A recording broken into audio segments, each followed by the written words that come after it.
আসসালামু আলাইকুম প্রিয় দর্শক, আমিরুল মোমিনিন মানিক আপনাদের প্রত্যেককে আমন্ত্রণ জানাচ্ছি এই লাইভ পর্যালোচনায়। আমাদের পর্যালোচনার বিষয় হচ্ছে নেতানিয়াহুকে ইসরায়েলের সেনা কর্মকর্তাদের অ্যাকশন। অনেক বড় একটা ঘটনা প্রিয় দর্শক।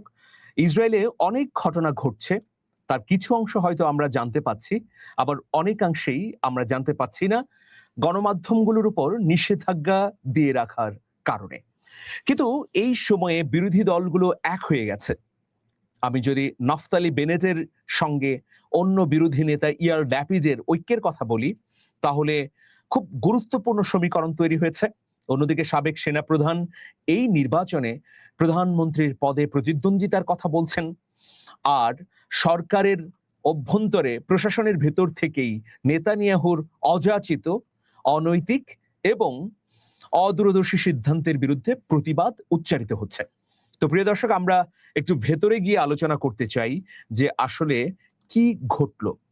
আজকে এমন একটি ঘটনা ঘটেছে যে সেটা আসলে অবাক করার মতোই। 600 সাবেক নিরাপত্তা ও সামরিক কর্মকর্তা তার বিরুদ্ধে তোপ দাগিয়েছেন। অধিকৃত পশ্চিম তীরে ইসরায়েলি বসতি স্থাপনকারীদের সহিংসতা বন্ধে প্রধানমন্ত্রী বেনিয়ামিন নেতানিয়াহুর উপর চাপ প্রয়োগের আহ্বান জানিয়ে মার্কিন প্রেসিডেন্ট ডোনাল্ড ট্রাম্পকে চিঠি দিয়েছেন ইসরায়েলের প্রায় 600 সাবেক নিরাপত্তা এবং সামরিক কর্মকর্তা। ইসরায়েলের সামরিক বাহিনী, অভ্যন্তরীণ নিরাপত্তা সংস্থা যেটার নাম হলো শিন বেত, গোয়েন্দা সংস্থা মোসাদ, পুলিশ ও কূটনৈতিক কোরের অবসরপ্রাপ্ত কর্মকর্তাদের সংগঠন কমান্ডার্স ফর ইসরায়েল সিকিউরিটি এই উদ্যোগ নিয়েছে। মঙ্গলবার মানে আজকেই হোয়াইট হাউস ট্রাম্প ও নেতানিয়াহুর বৈঠকের আগে সোমবার চিঠিটি পাঠানো হয়।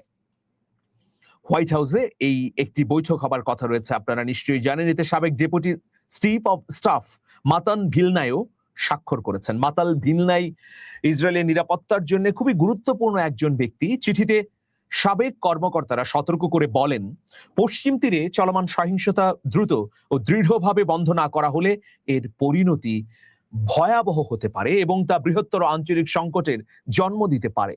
তাদের অভিযোগ, ইসরায়েলি নিরাপত্তা বাহিনী ফিলিস্তিনি গোষ্ঠীগুলোর বিরুদ্ধে সক্রিয় হলেও ইসরায়েলি বসতি স্থাপনকারীদের সহিংসতা মোকাবেলায় নানা বাধার মুখে পড়ছে। এক্ষেত্রে ইসরায়েল সরকারের কিছু সদস্যের ভূমিকা রয়েছে বলেও চিঠিতে দাবি করা হয়েছে। সাবেক কর্মকর্তারা আরো বলেন, পশ্চিম তীরে সহিংসতা বন্ধে কার্যকর পদক্ষেপ নেওয়া জরুরি, কিন্তু পদক্ষেপ নেওয়া হচ্ছে না। এজন্য নেতানিয়াহু সরকারের উপর প্রয়োজনীয় চাপ বাড়াতে এই সাবেক সেনা কর্মকর্তারা ট্রাম্পের প্রতি চিঠি লিখে প্রথমবারের মতো আহ্বান জানালেন। সাম্প্রতিক সপ্তাহগুলোতে অধিকৃত পশ্চিম তীরে ফিলিস্তিনিদের উপর এবং তাদের বাড়িঘর ও সম্পত্তিতে ইসরায়েলি বসতি স্থাপনকারীদের হামলার ঘটনা মাত্রাতিরিক্তভাবে বেড়েছে বলে প্রতিবেদনে উল্লেখ করা হয়েছে। বর্তমানে পূর্ব জেরুজালেম সহ অধিকৃত পশ্চিম তীরে 156টি ইসরায়েলি বসতি এবং 360টি আউটপোস্টে প্রায় 7,50,000 ইসরায়েলি বসবাস করছে। অবৈধভাবে ফিলিস্তিনের জমি দখল করে এই যে বসতি স্থাপন করেছে, এতে ইসরায়েলের নেতানিয়াহু সরকারের সুস্পষ্ট মদদ আছে বলে দেশটির সামরিক কর্মকর্তারা এবং নিরাপত্তা সংক্রান্ত দায়িত্বপ্রাপ্তরা বলছেন। তারা না এর কোনো বিহিত করতে পারছেন, আবার নেতানিয়াহুর বিরুদ্ধে ব্যবস্থা নিতেও পারছেন না। প্রিয় দর্শক, এইরকম একটা পরিস্থিতিতে তারা চাইছেন যে ইসরায়েলের পৃষ্ঠপোষক হিসেবে, নেতানিয়াহুর অভিভাবক হিসেবে ডোনাল্ড ট্রাম্পই ব্যবস্থা গ্রহণ করুন।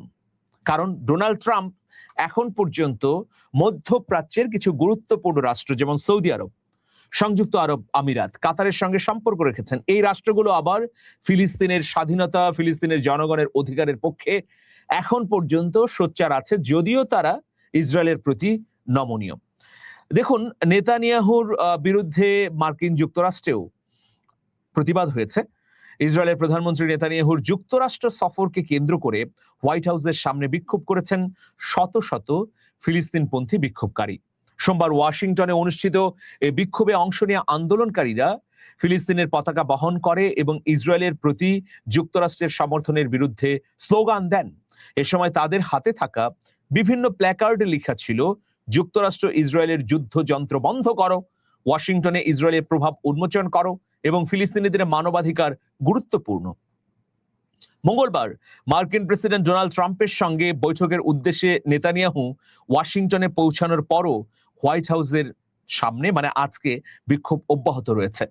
হোয়াইট হাউস সূত্রে জানা গেছে, ট্রাম্প নেতানিয়াহু বৈঠকে গাজা পরিস্থিতি, মধ্যপ্রাচ্যের সামগ্রিক নিরাপত্তা, যুক্তরাষ্ট্র ইসরায়েল সম্পর্ক এবং আঞ্চলিক বিভিন্ন ইস্যু নিয়ে আলোচনা হতে পারে। ট্রাম্প দ্বিতীয় মেয়াদে দায়িত্ব নেওয়ার পর নেতানিয়াহুর সঙ্গে এটি হবে তাদের 8ম বৈঠক। বৈঠকে প্রয়াত রিপাবলিক সিনেটর লিন্ডসি গ্রাহামের স্মরণ সভায় অংশ নেওয়ার কথা রয়েছে নেতানিয়াহু। যুক্তরাষ্ট্রে ইসরায়েলের অন্যতম দৃঢ় সমর্থক বা ইসরায়েলের স্বার্থ সংশ্লিষ্ট গুরুত্বপূর্ণ ব্যক্তি ছিলেন এই লিন্ডসি গ্রাহাম। প্রিয় দর্শক, অনেকগুলো ঘটনা ঘটছে একের পর এক। আমরা দেখতে পাচ্ছি নেতানিয়াহুর নীতির সঙ্গে বা ইসরায়েলের নীতির সঙ্গে মার্কিন যুক্তরাষ্ট্রে ডোনাল্ড ট্রাম্পের নীতির খানিকটা তফাৎ হচ্ছে। একদিকে যুদ্ধ বন্ধের বিরুদ্ধে যেমন কঠোর এবং কট্টর অবস্থান নিয়েছেন নেতানিয়াহু, অন্যদিকে এর বিপরীতে ইরানের সঙ্গে আলোচনা এবং সমঝোতা করতে এখনো আগ্রহী ডোনাল্ড ট্রাম্প। এর পেছনে অবশ্য ভিন্ন কারণ রয়েছে। আপনারা জানেন যে মার্কিন যুক্তরাষ্ট্রে নভেম্বরে মধ্যবর্তী নির্বাচন হবে আর সেপ্টেম্বরে ইসরায়েলে মধ্যবর্তী নির্বাচন, ইসরায়েলে সংসদ নির্বাচন আর মার্কিন যুক্তরাষ্ট্রে মধ্যবর্তী নির্বাচন। যাই হোক, এই দুটো নির্বাচনকে ঘিরে মার্কিন যুক্তরাষ্ট্রের কাছে এক সমীকরণ আর ইসরায়েলের কাছে আরেক সমীকরণ। নেতানিয়াহু চাইছেন যে যুদ্ধকে প্রলম্বিত করে পুরো মধ্যপ্রাচ্যে আগুন জ্বালিয়ে দিয়ে তিনি ক্ষমতার তখতে তাউসে আরামসে বসে থাকবেন, উপভোগ করবেন ক্ষমতা। কারণ যদি স্থিতিশীল পরিস্থিতি হয়, ইসরায়েল যদি যুদ্ধ থামাতে বাধ্য হয়, তাহলে নির্বাচন দিতেই হবে সেপ্টেম্বরে। আর এই সেপ্টেম্বরে নির্বাচন হলে সবগুলো জরিপে দেখা গেছে নেতানিয়াহুর পতন ঘটবে। অন্যদিকে মধ্যবর্তী নির্বাচন যেটি হবে মার্কিন যুক্তরাষ্ট্রে, সেখানেও ভয়াবহ জনপ্রিয়তা হ্রাস পাবে ডোনাল্ড ট্রাম্পের। ফলে যুদ্ধ থামালে ট্রাম্পের জনপ্রিয়তা বাড়বে মার্কিন যুক্তরাষ্ট্রে, আবার যুদ্ধ থামালে নেতানিয়াহুর গদি থাকে না ইসরায়েলে। ফলে দুই ধরনের সমীকরণ আমরা দেখতে পাচ্ছি। এর মধ্যে আশা জাগা নিয়ে খবর হচ্ছে, ইরান গত 15 দিনে এমন শক্তিমত্তা দেখালো যে মার্কিন যুক্তরাষ্ট্র বাধ্য হয়েছে যুদ্ধ থামাতে। তো ইরানেরও তো কিছুটা চক্ষু লজ্জা আছে। তো সেই চক্ষু লজ্জায় ইরান কি করেছে, তারা পাল্টা আঘাত এখন বন্ধ রেখেছে। এটা কতদিন বন্ধ থাকবে তা জানা নেই, তবে ইরান সুস্পষ্টভাবেই বলছে যে আলোচনার নামে কালক্ষেপণ বা ভণ্ডামি করছে মার্কিন যুক্তরাষ্ট্র। সুতরাং এইসব আলোচনার কোনো গুরুত্ব নেই, আমরা অব্যাহতভাবে যুদ্ধ চালিয়ে যাবার জন্য প্রস্তুত আছি। এখন ইরানের কাছে যে বিষয়ে নিশ্চয়তা চাইছেন ডোনাল্ড ট্রাম্প, সেটা হচ্ছে হরমুজে আপাতত নিজেদের কর্তৃত্ব কঠোরভাবে জাহির করবে না তেহরান।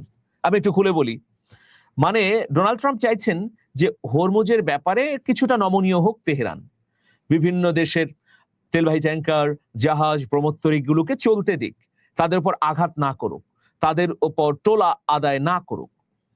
এর আগে কিন্তু ডোনাল্ড ট্রাম্পের দাবি ছিল যে পারমাণবিক কর্মকাণ্ড বন্ধ করতে হবে ইরানকে, কিন্তু ট্রাম্প বুঝে গেছেন যে ইরান সেই জায়গা থেকে এক চুলো ছাড় দেবে না। তাহলে অন্তত হরমুজে ছাড় দিক, তাহলে ট্রাম্প পেন্টাগনকে বলতে পারেন যে আমরা বিজয়ী হয়েছি। কিন্তু ইরান এইসব বিষয়ে ভ্রুক্ষেপ করছে না, তারা বলছে যে আমরা শেষ পর্যন্ত মরণপণ লড়াই করতে চাই, আমরা যুদ্ধে জিততে চাই, জেতার মানসিকতা নিয়েই আমরা যুদ্ধে নেমেছি। এর মধ্যে বাগড়া দিয়েছেন নেতানিয়াহু। এখন নেতানিয়াহুকে হয়তো ছবক দেবেন ডোনাল্ড ট্রাম্প, সেই ছবকে নেতানিয়াহু কনভিন্স হন কিনা সেটা কালকের পরেই বোঝা যাবে, দেখা যাক। তবে পায়ের তলায় মাটি নেই নেতানিয়াহু। 600 সেনা কর্মকর্তা সাবেক এবং বর্তমান মিলিয়ে, এর মধ্যে নিরাপত্তা বিশ্লেষকরাও রয়েছেন, গুরুত্বপূর্ণ ব্যক্তিবর্গ রয়েছেন, তারা যেখানে নেতানিয়াহুর বিরুদ্ধে অনাস্থা জানিয়েছেন, তার মানে ভয়াবহ পরিস্থিতি। তো দর্শক, আজকে এ পর্যন্তই। ছোট্ট একটা ঘোষণা, আমার একটি উপন্যাস বেরিয়েছে, হাদি ফিরলেন রাষ্ট্রপ্রধান হয়ে। স্ক্রলে দেখানো একটা নাম্বার যাচ্ছে, যারা আমার শুভাকাঙ্ক্ষী, আমাকে ভালোবাসেন, এই উপন্যাসটা যদি আপনারা ক্রয় করেন তাহলে নিশ্চয়ই ঠকবেন না। আবদার করে গেলাম, ভালো থাকবেন, শুভেচ্ছা নিরন্তর, আল্লাহ হাফেজ।